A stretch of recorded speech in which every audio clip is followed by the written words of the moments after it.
Olá, meu querido irmão, meu querido amigo, ouvinte da Palavra de Deus, graça e paz para cada um. Vamos estar nesse vídeo meditando em mais uma porção da Bíblia Sagrada, hoje no Salmo de número 23. E nesse vídeo, no próximo vídeo, a gente vai estar falando detalhadamente do Salmo 23. Eu quero ler com você aqui do verso 1 ao verso 3, que a gente vai estar refletindo neste vídeo. O Senhor é o meu pastor e nada me faltará. Ele me faz repousar em pastos verdejantes. Leva-me para junto das águas de descanso. Refrigera a minha alma. Guia-me pelas veredas da justiça, por amor do seu nome. Amém? Vamos orar? Senhor, estamos com a tua palavra aberta, Deus, que ela venha falar aos nossos corações, para nos alimentar, para nos fortalecer, Pai. Oramos em nome de Jesus. Amém e amém. Meu querido, Salmo 23 foi escrito pelo rei Davi. Ele que, quando jovem, Samuel vai até a sua casa, até a casa de seu pai, para escolher quem seria o próximo rei que entraria no lugar de Saul. E Samuel vê ali todos os seus irmãos com porte de rei, com aparência de rei, com tamanho, mas Deus fala, não é este. Ainda tem mais algum dos filhos? E Jessé fala, tem um pastor de ovelhas, está lá no campo cuidando de ovelhas, mande chamá-lo. E aí, quando Samuel vê Davi, Deus fala com Samuel, este vai ser o rei de Israel. Então ele é escolhido para ser o novo rei, para entrar no lugar de Saul. E Davi escreveu vários salmos, várias composições aqui nesse livro de Salmos, e eu quero destacar ele que era pastor de ovelhas, escrevendo um salmo falando do supremo pastor das nossas vidas, que é Jesus Cristo. Jesus Cristo. E algumas coisas a gente pode aprender aqui nesse salmo. Por exemplo, tem uma música do Kleber Lucas, que fala dos significados do nome de Jesus. E aí tem alguns significados aqui que fala também, o Senhor é meu pastor e nada me faltará. Mostrando que ele é Adonai, Adonai é o Senhor. Adonai Jireh, ou seja, o Deus que provê. Leva-me para as águas de descanso. Adonai Shalom, o Senhor é a paz. Refrigera a minha alma. Adonai Rafá, é o Senhor que cura. E pelas veredas da justiça, Adonai Tsikendu, o Senhor é a nossa justiça. Eu quero detalhar aqui, o rei Davi se coloca, o salmista aqui era rei, mas ele se coloca aqui como ovelha do rebanho, cujo pastor é Cristo, como eu disse no começo. Um exemplo de humildade, de submissão à vontade de Deus. E também quando ele fala que, se referindo ao supremo pastor, que é Cristo, está fazendo uma referência que anos depois viria a se cumprir.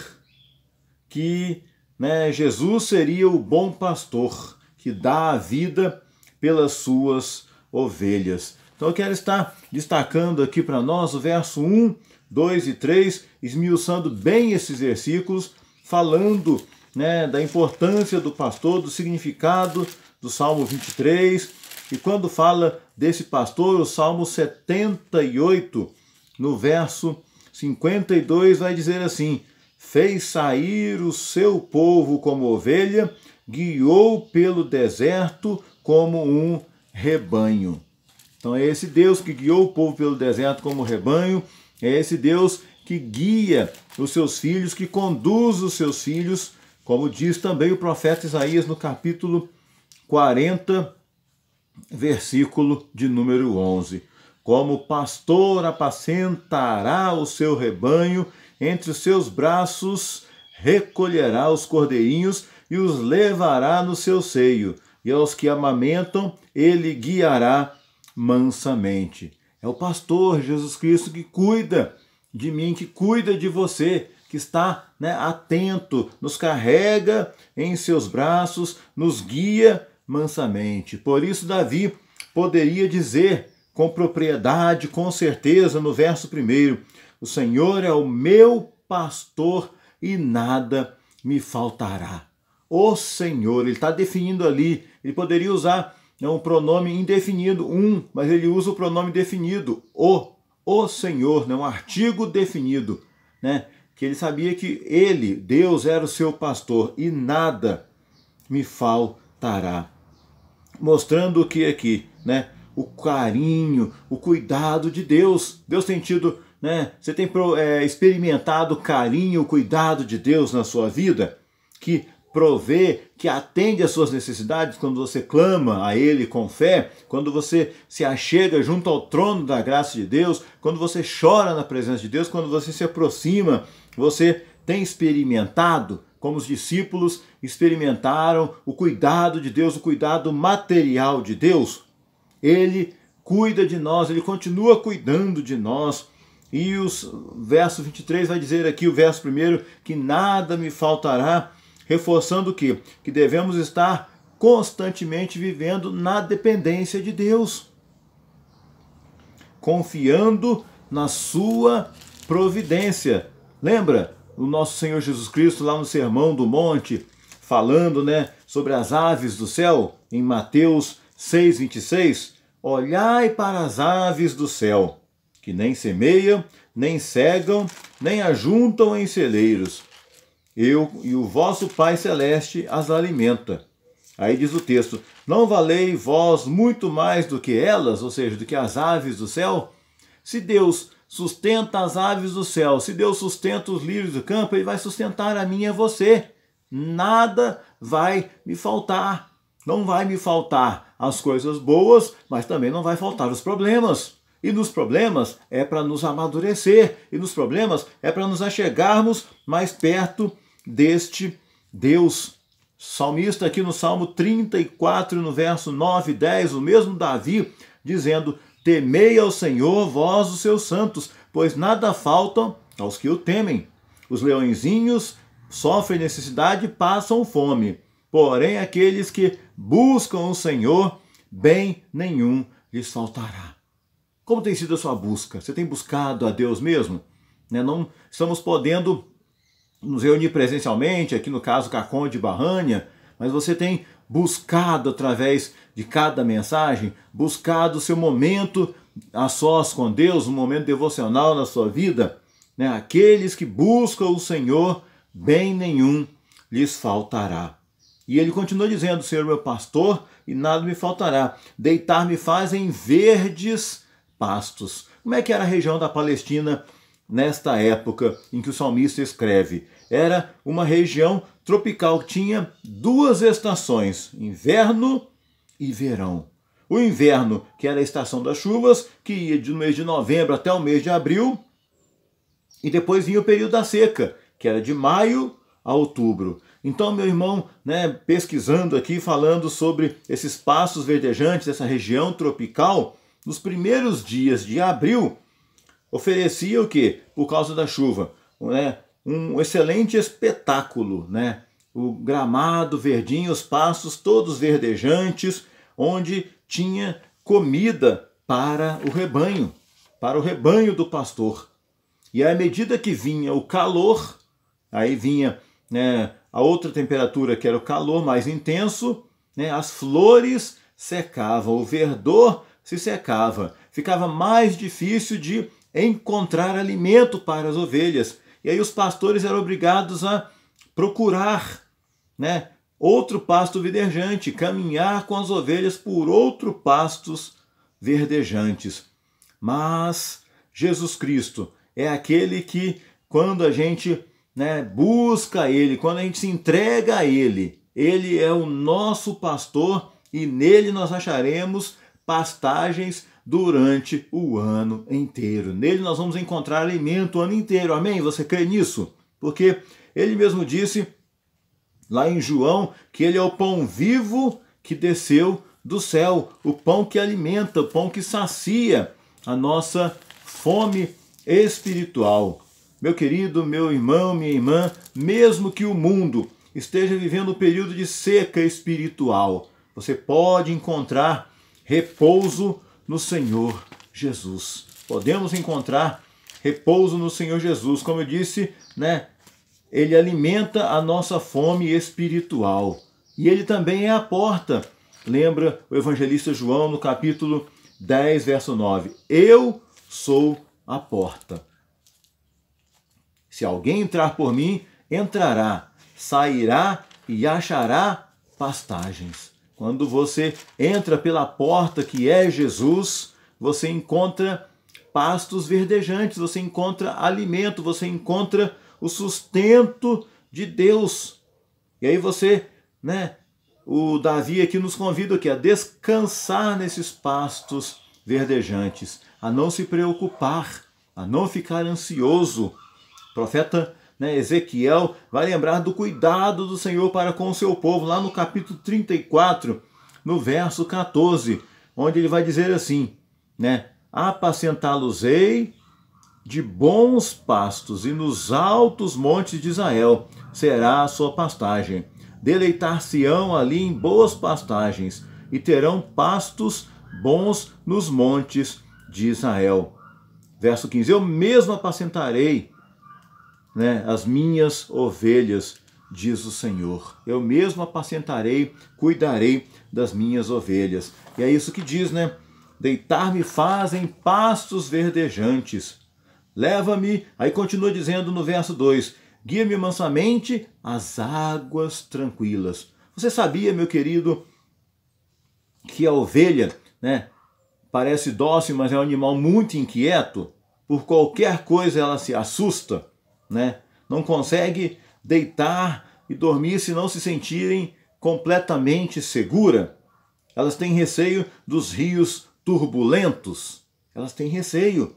Mas eu e você, que somos ovelhas de Jesus Cristo, podemos estar sossegados. Podemos estar sossegados que o Senhor vai nos suprir com águas tranquilas.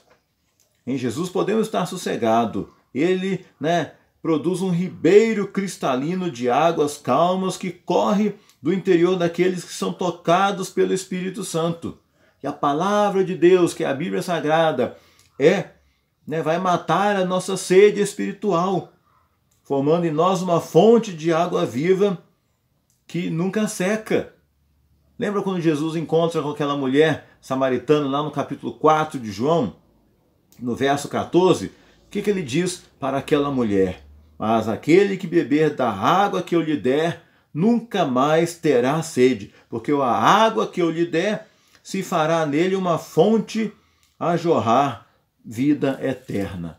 Aquele que beber da água, da fonte de água viva que é Jesus, nunca mais terá sede. E poderá estar o quê? Sossegado. Mesmo que o mar se revolte, como diz uma canção, o que diz a canção? Sossegai, sossegai. Precisamos nos assossegar, nos aquietar nos braços de Jesus, sabendo que Ele vai nos guiar pelas águas tranquilas, vai suprir, né, água, alimento para cada um de nós.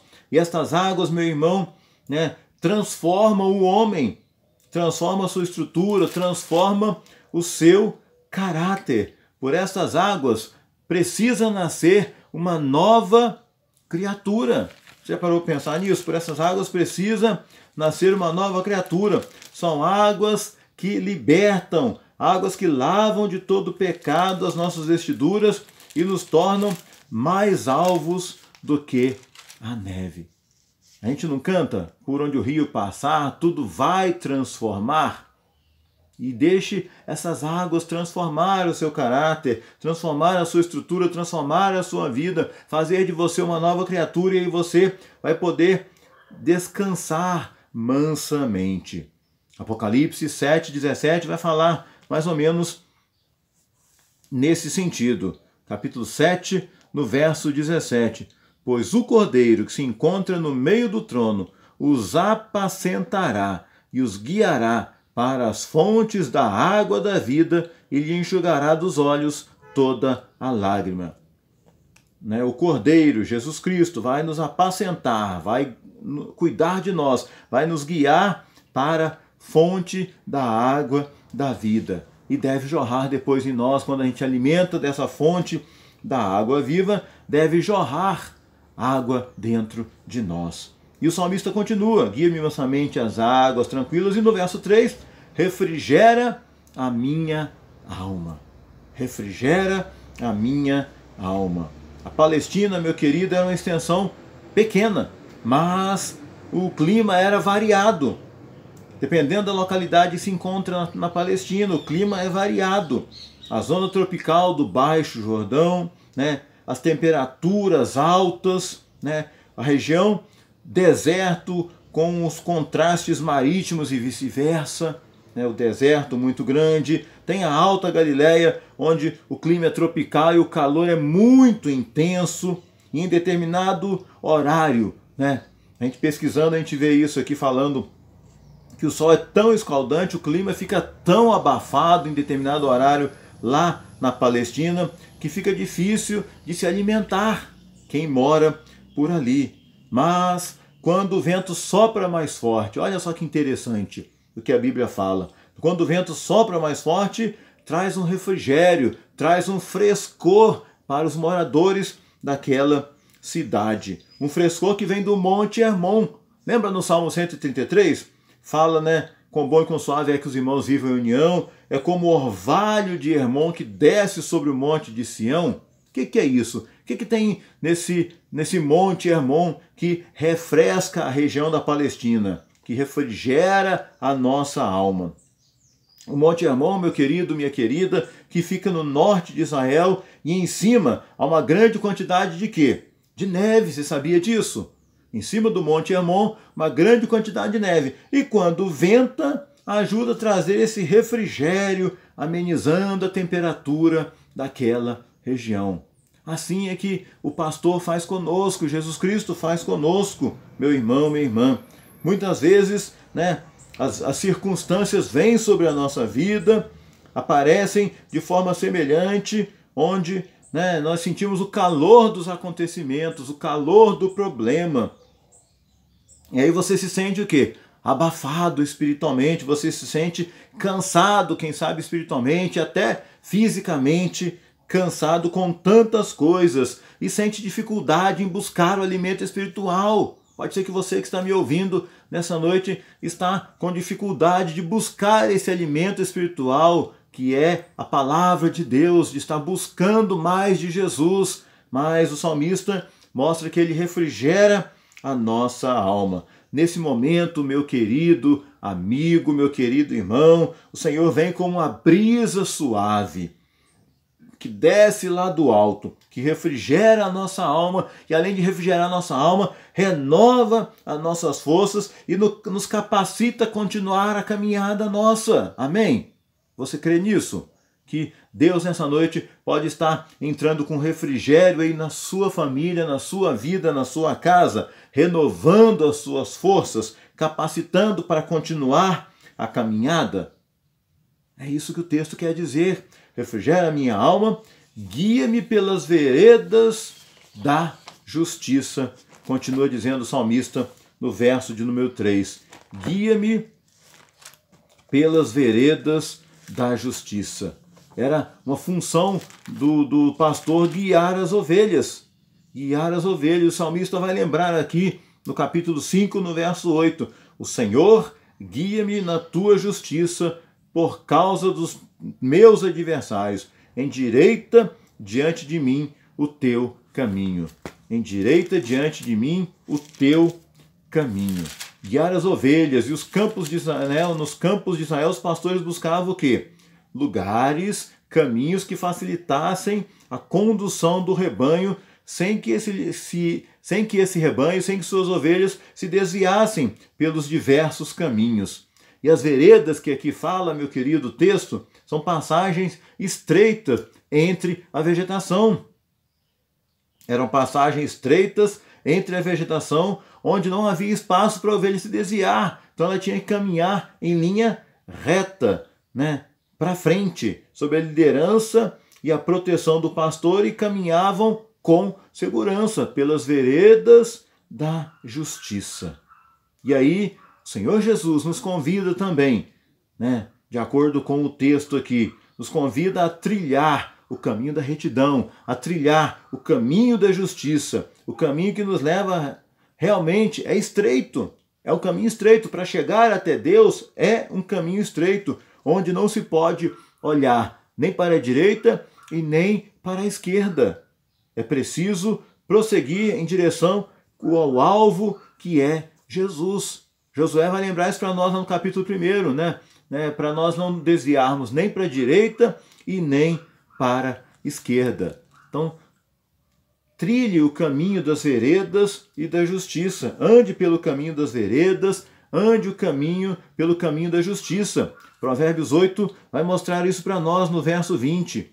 Ando pelo caminho da justiça, no meio das veredas do juízo.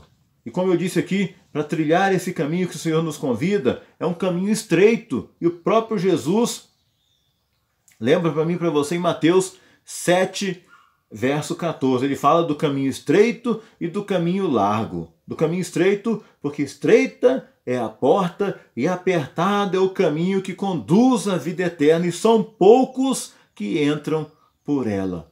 E para entrar pela porta estreita, o mesmo texto vai dizer, num outro versículo, esforçai-vos por entrar pela porta estreita.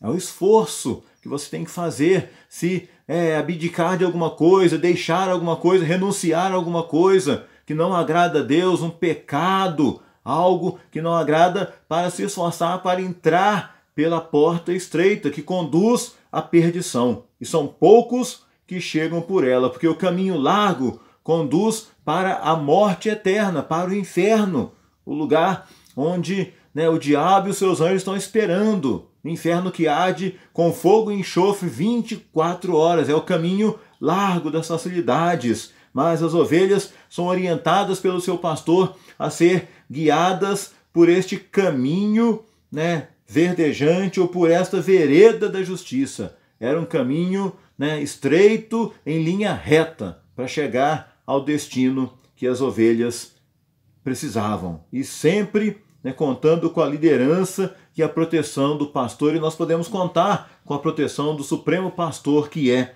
Jesus Cristo, meu irmão. Ele mesmo é o caminho pelo qual nós devemos viver e caminhar. Ele mesmo lembra lá em João, capítulo 14, no verso 6, disse Jesus, eu sou o caminho, a verdade e a vida. E ninguém vem ao Pai senão por mim. Novamente, aqui ele usando um pronome definido.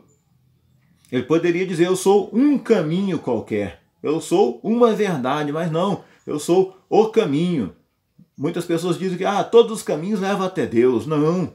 O único caminho que você pode chegar até Deus é através de Jesus Cristo. Reconhecendo o seu sacrifício na cruz do Calvário, tendo Ele como pastor da sua vida. E aí sim, quando você tem Ele como pastor da sua vida, Ele vai te guiar pelas águas tranquilas, Ele vai trazer refrigério sobre a sua alma. De repente, você está me ouvindo e está com a alma angustiada, com a alma abatida. E em Jesus, você pode encontrar esse refrigério, meu irmão, minha irmã. Ele vai fazer você deitar em pastos verdejantes, vai encontrar alimento o tempo todo, vai encontrar a proteção de Deus, vai encontrar o cuidado de Deus para a sua vida. Então, abra o seu coração, deixe Jesus entrar e fazer morada. Venha como você está, com os seus erros, com os seus defeitos,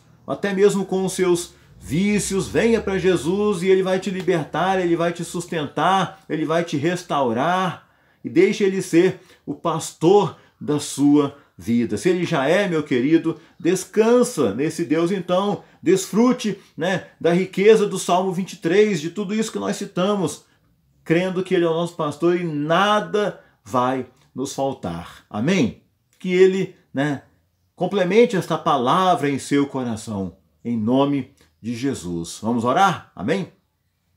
Pai eterno, Pai amado, queremos, ó Deus, continuar sobre os cuidados do Senhor Jesus, como supremo pastor que dá a vida pelas suas ovelhas e deu a sua vida lá naquela cruz do Calvário por cada um de nós, morrendo, ressuscitando ao terceiro dia e está, vivo e ressurreto à destra do Pai e lá dos céus intercede por cada um de nós. Continua nos conduzindo sobre as águas tranquilas, que possamos estar vivendo mesmo debaixo da orientação, da direção do Senhor Jesus, ó Pai, não nos desviando nem para a direita e nem para a esquerda, Pai. Sustenta o meu irmão e a minha irmã, que já tem o Senhor como Salvador das suas vidas, e aquele que está nos ouvindo, que ainda não tem Cristo no seu coração, que possam deixar Jesus entrar, e que entrem pela porta que é Jesus, onde encontrarão descanso para as suas almas. Abençoe a cada um, Pai,